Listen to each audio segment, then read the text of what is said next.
আৰু যিহেতু আজি মই আহি পালোঁ ককাইদেউ বিলুপ্তাৰ ঘৰত ভালে আছোঁ তো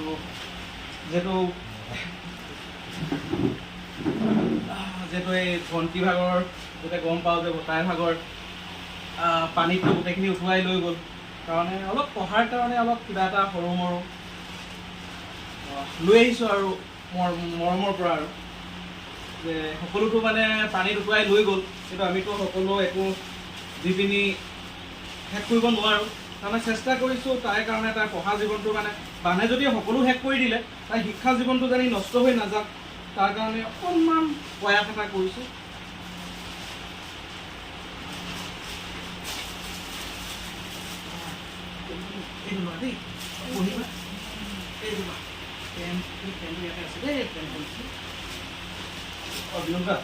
আনিবলৈ বেলেগ একো নহ'ল আৰু এই হাফ পেণ্ট আৰু গেঞ্জি এটা আনিছোঁ আৰু দেই আৰু বৌ আপোনাৰ কাৰণে সেই নাইটি এটাকে আনিছোঁ আৰু যিহেতু কিমানখিনি পানী হৈছিল ন পানী আমাৰ প্ৰায় ইমানটোমান হৈছে ঘৰৰ ভিতৰত বহুত ন গোটেই মানে লেভেলটো এই লেভেলটো হৈছে ন আৰু যিহেতু মানে এটা কথা হয় ঘৰবিলাক চাই ৰাস্তাৰ কাষত হোৱাৰ কাৰণে সকলো মানুহ ৰিলিফৰ ক্ষেত্ৰত নাহে আৰু এতিয়া মোটামুটি বৰ ভাল পাইছে তাইক লৈয়ে মানে মোৰ তাইক মই ডিব্ৰুগড়ৰ পৰা আনিছোঁ এডমিট আছে ডিব্ৰুগড় মেডিকেলত নাৰ্ভৰ আৰু পিঠিৰ সমস্যাত ভুগি আছে তাই এতিয়া তাইক উন্নত চিকিৎসাৰ কাৰণেও লৈ যাব লাগে তাই একো কাম বন কৰিব নোৱাৰে ডক্টৰে পূৰা বেড ৰেষ্ট দিছে উঠা বহা খোজকঢ়া থিয় হৈ থকা একো নোৱাৰে তাই একো কৰিব নোৱাৰে ময়ো পাণ দোকান এখন দি ঘৰখন চলাওঁ ময়ো দোকান খুলিব নোৱাৰোঁ মই গোটেই দিনৰ কাম বন চব মই কৰি ৰন্ধা বঢ়া কৰি খুৱাই মই পিছবেলাহে যাওঁ দোকানত অকণমান সময় দোকানটো দিওঁ আৰু পিছবেলা সন্ধিয়া সময়ত গৈ খোলোঁ বাকী চব তাইৰ ট্ৰিটমেণ্টৰ এইফালে বয়সস্থ মাও আছে মাকো মোৰ চাব লগা হয় ঢেৰ সমস্যা তাৰ মাজত এতিয়া তাইৰ পঢ়াৰ ক্ষেত্ৰতো বহুত মোৰ অসুবিধা হৈছে এতিয়া যেনেকৈ গোটেই নোটছবিলাক কিতাপ এইবিলাক চব নষ্ট হৈ গ'ল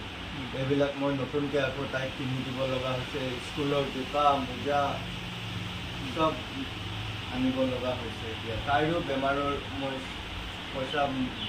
মেডিচিন আনিবৰ কাৰণে মোক এবাৰ এটা মেডিচিন আনিলে 1000 টকাৰ কথা তাকো এইটো 4-5 দিনহে যায় এই মেডিচিন কিনি সেইখিনি সমস্যাত আছোঁ আৰুতো বানপানীয়েতো চব ধুই লৈ গ'ল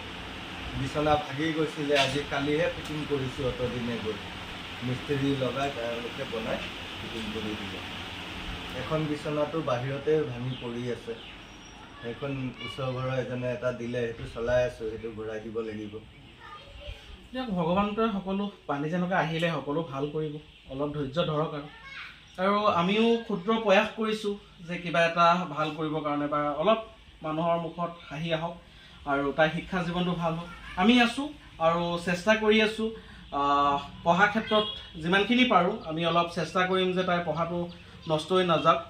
আৰু ভালকৈ পঢ়া শুনা কৰা যিমানখিনি পাৰোঁ আমি সহায় কৰিবলৈ চেষ্টা কৰিম ঠিক আছে আৰু তুমি আমাক যি দিলা তোমাক বহুত ধন্যবাদ দিছোঁ যিহেতু বিপদৰ সময়ত তুমি